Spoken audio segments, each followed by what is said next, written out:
Just give me.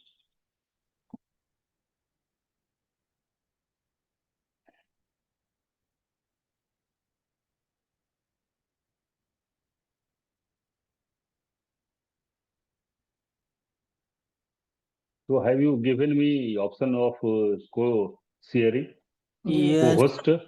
Yes. yes. you can share your. Okay. But it is not coming to me.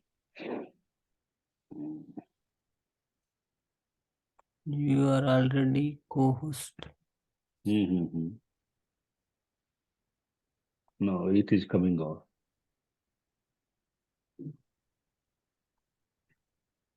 Hmm.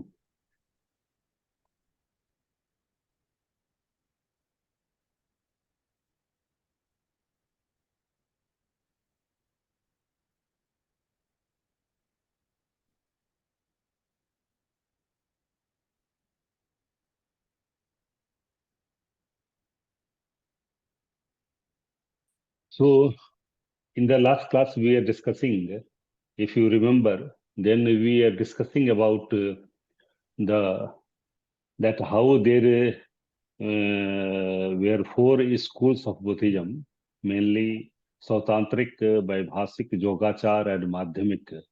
Then in the last class we are discussing that how there is a continuity of all schools of Buddhism. And we had also seen that how in the first Buddhist council, all the teachings of the Buddha were rehearsed, and in the second Buddhist council, we were seen that there was a split in the Sangha. And from there, first of all, first schism in the Buddhist Sangha occurred. And then in the third Buddhist council, at the time of King Ashoka, there were 18 schools of Buddhism. And then we had seen that how 18 schools of Buddhism were divided into two main parts, Mahasanghikaj and Asthavirvad or Theravadins. So Theravadins were having 11 schools and 7 schools were belonging to Mahasanghikaj. So our main emphasis of this paper, which we are discussing, that how there is a continuity of the Theravadins with the Mahasanghikas, how the thought of Buddhism is directly related with the thought of our Mahasanghikas, which are having 7 schools of Buddhist thoughts, and there how there is a continuity of the teachings of the Buddha, which has started at the time of the first Buddhist council, and how till the 18 schools of Buddhist thoughts were divided by the third Buddhist council. So we are discussing about, we have already discussed about the Yogacharins, Madhyamik thought, Sarvastivad, that is the Vaibhasik schools, and Sautrantric. So we had discussed about the main of the points, that what are the points of the Yogacharins and our Vaibhasikas.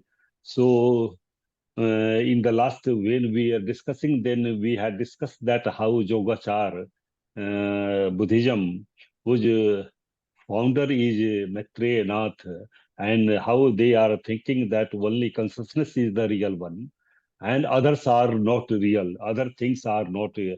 And in the Mahatmic thought, we have seen that both mental and non-mental things are not real. So this is the main thing, and we are discussing in the last class that how Yogachar thinks that consciousness is the only existing, and this is called as Vyavharik or empirical world. That is the only our consciousness is being represented, or our there is a ideal representation of the consciousness. So in that Yogachar schools we are discussing in the last class, and this philosophy Yogachar or Vijnanavad schools of Buddhism interprets the process of consciousness involving its representations as Vijnana Parinamvad. So till here we had discussed and we could not continue our. So according to Yogachara philosophers, the Buddha's teachings aim to make humans self-aware about subconscious bondage. It is the subconscious which binds a person in this process of repeated existence again and again.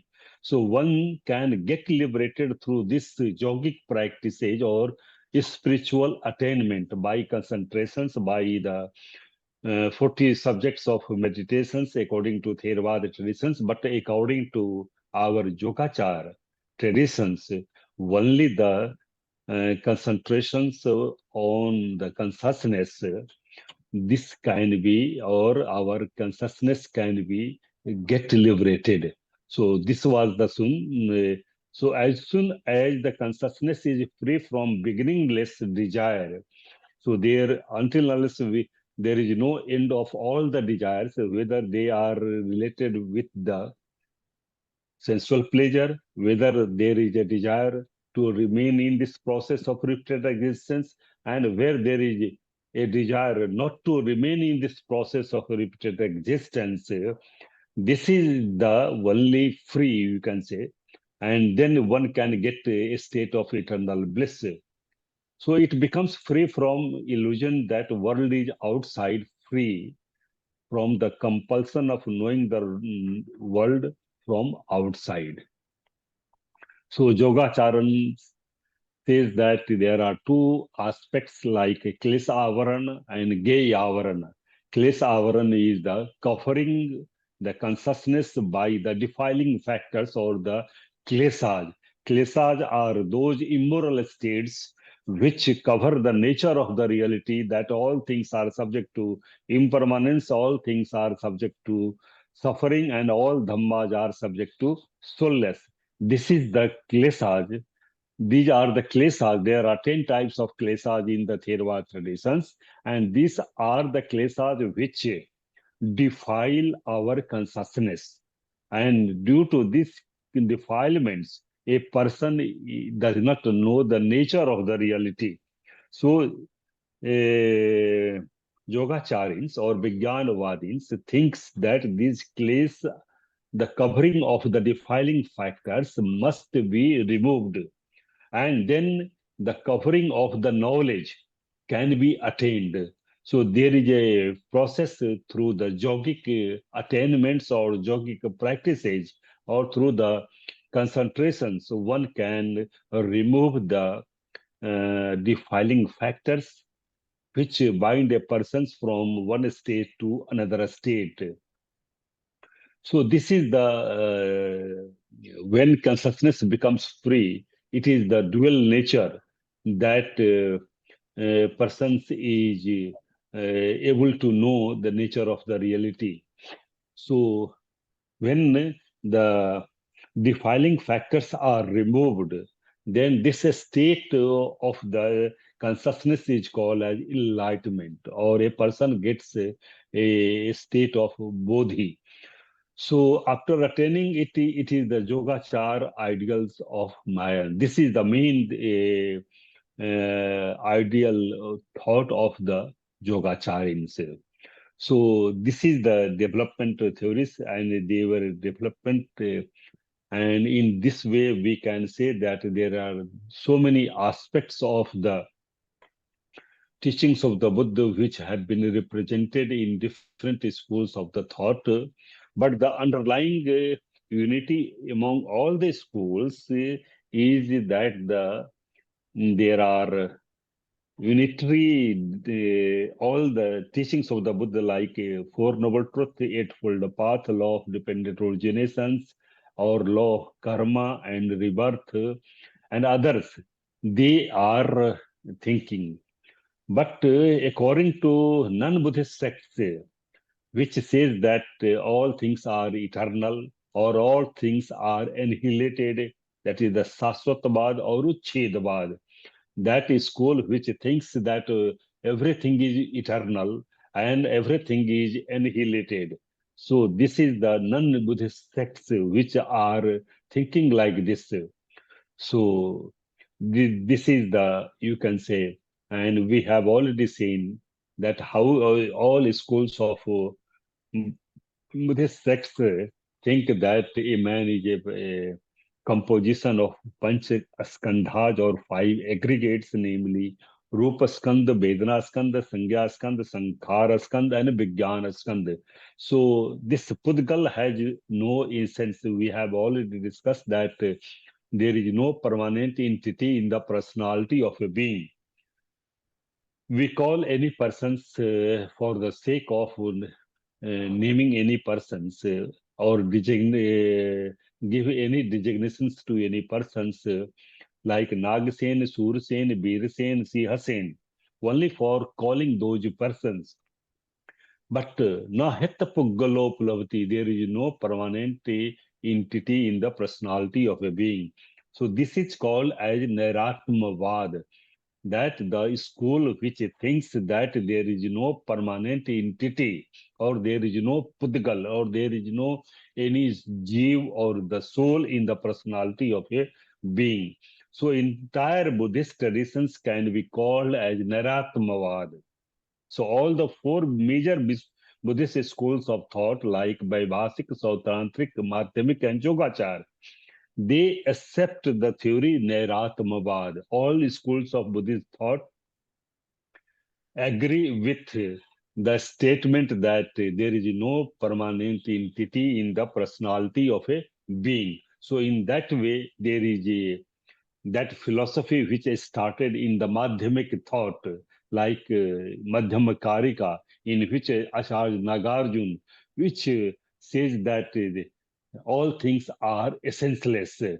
So the nature of the real things are essenceless. There is no real existence of the mental or non-mental things. And it says that it is the only middle path or Madhyam Pratipada. In Pali, it is the Majjhima Patipada. So that Majjhima Patipada is the main thing through which the eternalism, Saswatbad, and annihilationism, that is the Uchchedavad, both are being removed. So this is the Eight Noble Path or Madhyama Pratipada. We have seen in the Theravada traditions that there are two extremes, namely Kamesu Kamsukullika Yogo, that association with the sensual pleasure, and second extreme is called as association with the self mortification, Atkilmathanu Yogo. So in between that, Buddha prescribed the middle path, Majjhima Patipada, which takes a being in the state of enlightenment, through which Majjhima Patipada Tathagat, the Buddha has got a state of eternal bliss.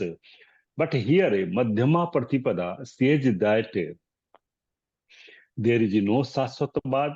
It negates the two extremes, namely Saswatabad, eternalism, and annihilationism, that is the Uchchedabad. So this is the theory of Nagarjuna, which has been expounded or explained in the text Madhyamakarika.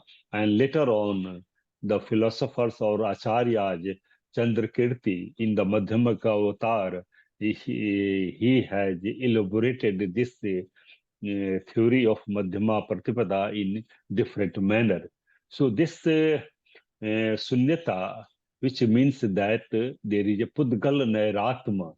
So whenever there is the Pudgal Nairatma, that whenever there is a person who thinks that there is no permanent entity in the personality of a being, so it cognizes the sense of the emptiness. And later on in the Bodhicharya avatar, Acharya Santidev also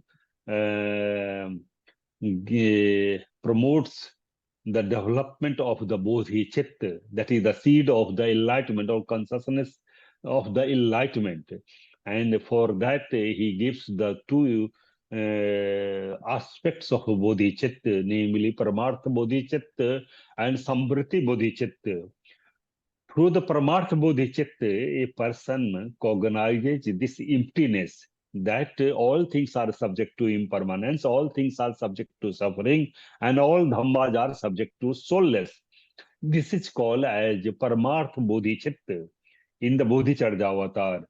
So here in Madhyamakarika, Acharya Nagarjuna also says that this sunyata, that is the emptiness. Through this emptiness, a person is able to know the nature of the reality, that all things are subject to impermanence, all things are subject to suffering, and all dhammas are subject to soulless. So this is our madhyamik thought. And it also says that everything that appears to be solid, substantial, or permanent is actually a construction. This is only it is not the real one.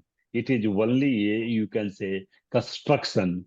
So it also promotes a theory which is called as Swalakshana.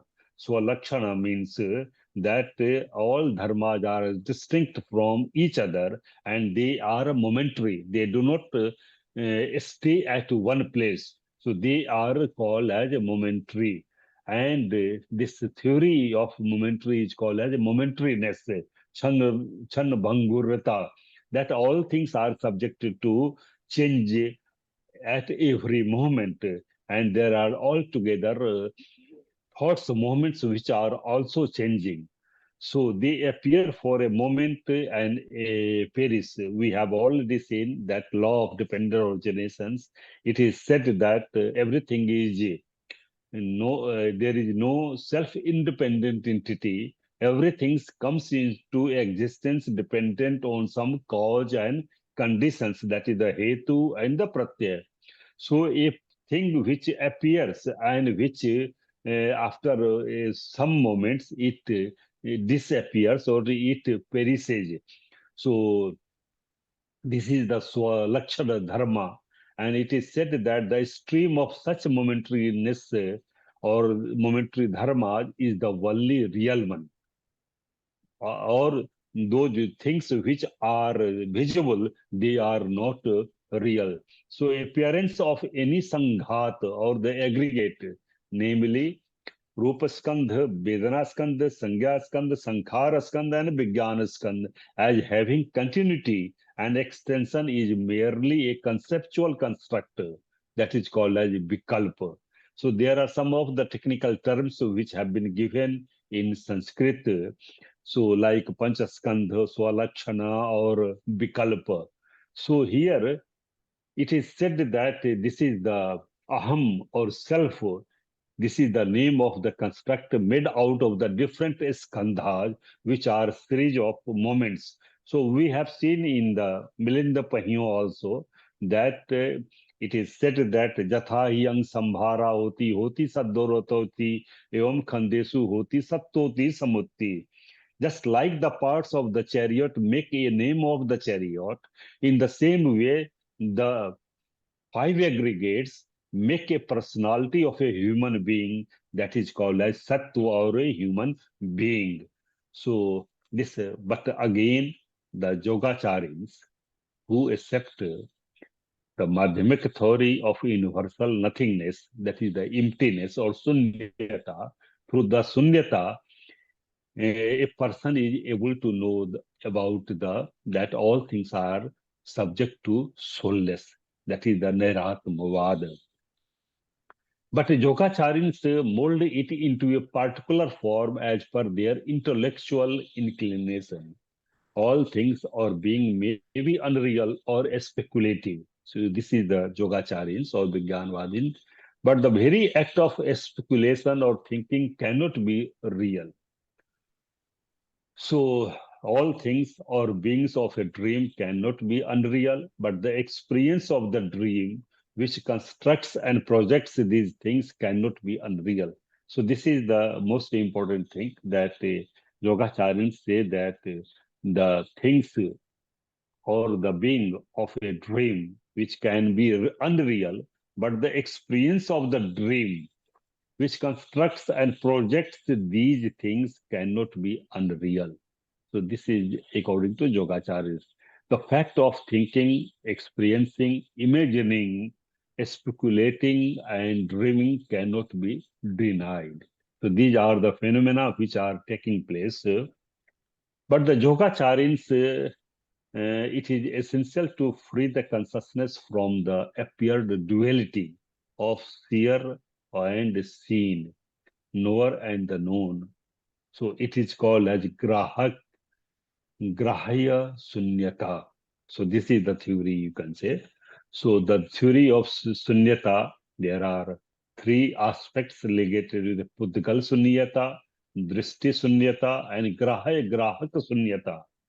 So emptiness, there are three aspects with the, and this sunyata, we come to know that all things are subject to soulless. But there are three aspects like Pudgal sunyata, emptiness, that there is no Atma, there is no permanent entity. And second is the emptiness related with the false view, drishti sunyata. Then grahya grahak sunyata, that emptiness related with the receiver and the giver.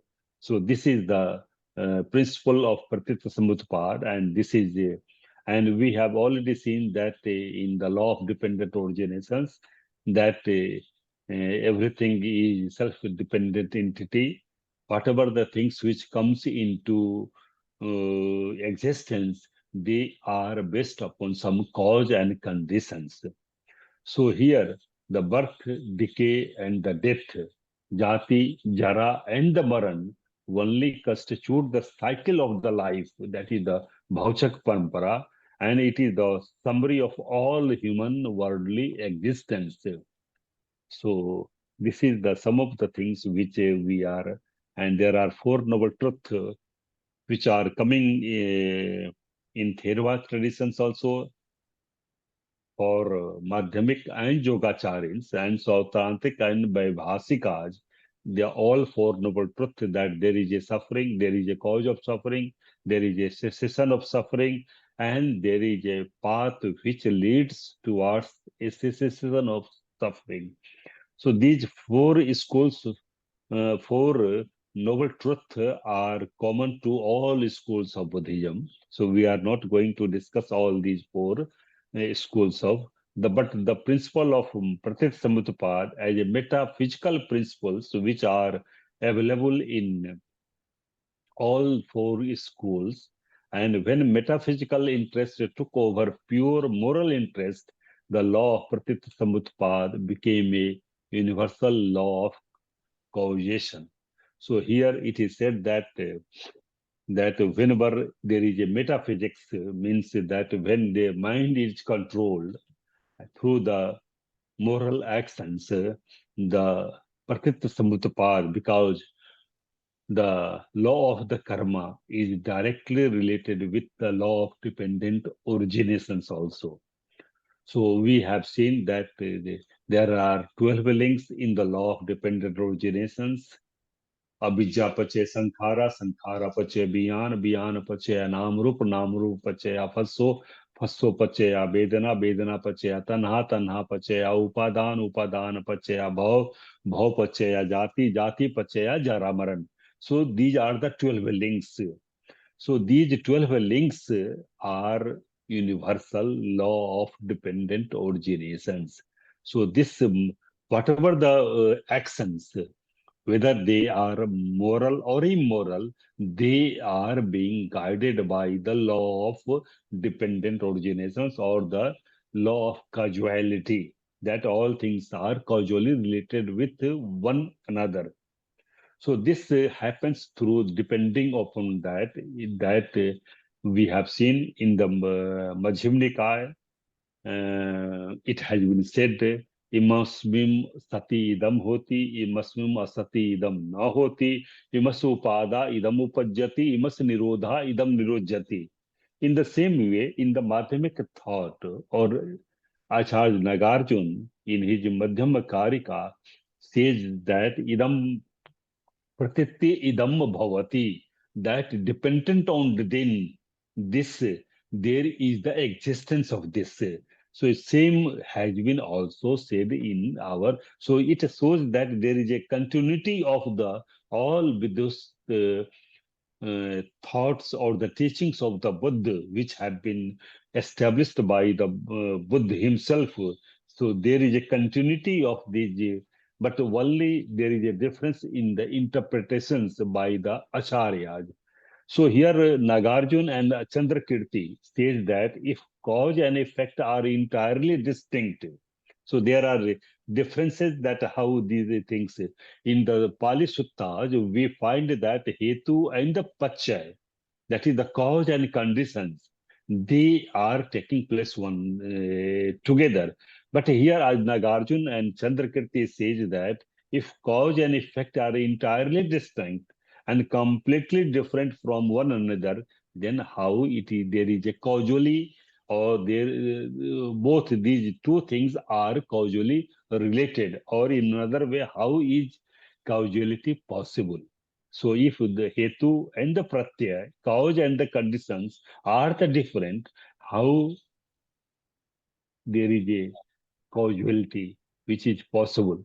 So how can cause and non-cause be differentiated if both are equally unrelated with the effect? So it is not essential that cause is related with the effect. Both are relative, as if both are formed by each other. So in another way, we can understand that man, nature, and the environment. So man is related with the nature, nature is related with the environment, and man is the causally related with the nature, and nature is causally related with the environment. Both these three, man, nature, and the environment, they are relating, and both our man and the nature, or nature or the environment, they are formed by each other. So everything is dependent on this. So cause and effect both should be taken as essenceless. So here hetu and the pratyaya, there is no any essence at all. They are essenceless and natureless. That is why it is called as niswabhavata, or there is the emptiness. Here niswabhavata means there is no existence of the real and the unreal things. So again, it is said that there is a karj karan bhav. There is a appearance of the cause and effect, which does not refer to an actual law of the causation, which is operating between the two reals. Rather, it is indicative of the unreality of the two. So, Pratit Samutapad, it is said that the principle by which the origination of each Vigyan movement is regulated is called as Pratit Samutapad.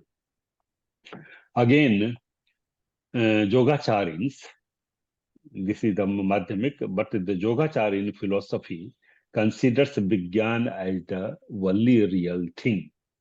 It takes Pratitya Samutpad as a feature of ultimate reality as opposed to Madhyamik thought or Madhyamik thinkers. So here there is a Madhyama Pratipada, that is the middle path, which create their own versions of the middle path between the two extreme views. So Madhyamik thought gives emphasis that it negates the true extremes, namely um, eternalism and annihilationism, Shashvatavad and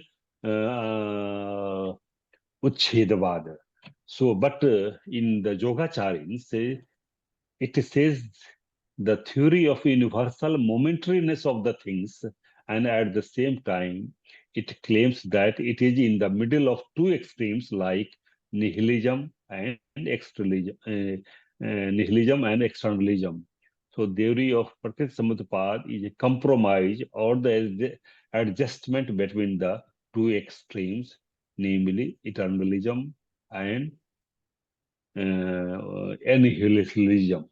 So, although things are momentary and not eternal, still origination of the moments is not without law. So, for Madhyamikas, any permanent soul or the Atman and the momentary stages into which it gets dissolved, both are equally unreal. To hold truth as a substantial and eternal soul is intellectual conservatism. So they deny the existence of the such Atma or the soul also is equally conservative. So they propounded the theory of the middle path, Madhyama Marg. So to realize the emptiness or voidness or the sunyata, all mental or non-mental things are void. All viewpoints is the Madhyama Pratipada of Nagarjuna or the Madhyamik thought. So here knower is metaphysically indifferent to pure consciousness for the Vigyapti Matrata or Vigyanvadins. That is why it is called as Vigyapti Matra. There is a mind only, there is a consciousness only. Here only its appeared role of a knower is to be negated. Knower means that who knows the subject or the object, it is to be negated. So this is the Avidharmic theory that is the Jokacharins, that the thing and its knowledge both are equally real. But for the Madhyamik Sunyavada theory, that both are unreal. That is the thing and the knowledge both are unreal because of being mutually related. So the realist, that is the Yogacharins, both theories are extreme positions and should be avoided. So Vijnanavad is the middle philosophical position, claiming that knower is real and known is unreal. So the principle of Pratitsamutpad as metaphysical principle. So Buddhist schools too were committed to an ideology in their philosophical development, and these schools developed a thought which is called as Nairatmavad, that there is no permanent entity in the personality of a being.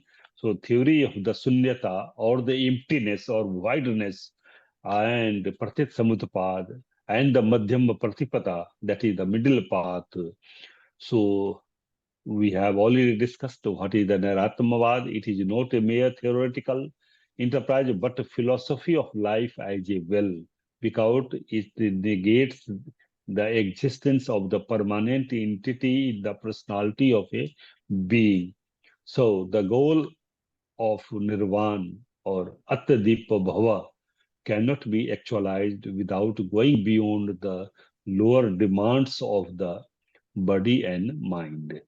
So all Buddhist ideological systems were put forward against natural inclination of the human consciousness. So Buddhist way of thinking and living is also called as Arya Drishti. This is the viewpoint. So this is the main thing. So Atadip Bhava and the Sakai Drishti are the main inspiration of Buddhist way. So be unlike to yourself or remove the I-ness or the concept of the self from a person. That is the Sakai Drishti, that the false views related with the permanent entity in the personality of a being. So these can be removed. So this can be removed by the three stages, the path, namely Shil, Samadhi, and Vajna. So we'll discuss about all these things. So this is that how there is a continuity of Buddhist schools of thought which have been discussed in, and how there is a continuity of the traditions from Theravadins to Madhyamikas or the Yogacharyas. So this is the essence, and in the next class we will discuss about the Mahasangikas. What are the main points of the Mahasangikas? How these Mahasangikas developed at the Second Buddhist Council, and what are the main thoughts of the Mahasangikas? So we'll discuss, and in the last email, I had mailed you one of the materials related with the Buddhist sects. So kindly go through those materials, the first chapter especially, where there is the explanation of all divisions of the 18 schools of Buddhist thoughts. And especially we have to discuss the Mahasangikas, that how these Mahasangikas, which were formed in the second Buddhist council, so what are the main arguments, what are the main thoughts of the Mahasankikas, and how it can be compared with the Theravadins.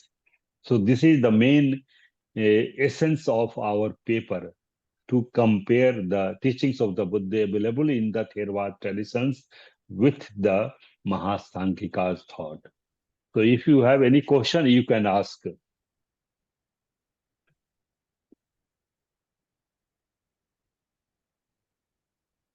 Or is it okay?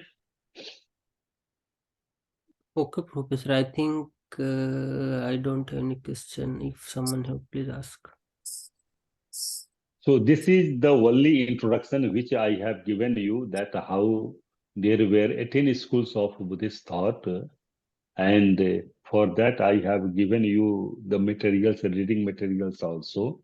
So kindly go through all the reading materials, that how the scholars have discussed about the origin and development of 18 Buddhist schools of thought. So we have discussed mainly the four Buddhist schools of Buddhist thought, like Madhyamik, Yogachar, Sautrantik, and Vaibhasikaj, and how there is a continuity of the teachings of the Buddha from the Theravada traditions to these four Buddhist schools of thought. So we'll discuss in a very brief manner in the next few classes about the Mahasangikas. What are the main thoughts related with the Mahasangikas, and how it can be compared with the thoughts of Theravada tradition. Okay? Okay. Any question anyone have?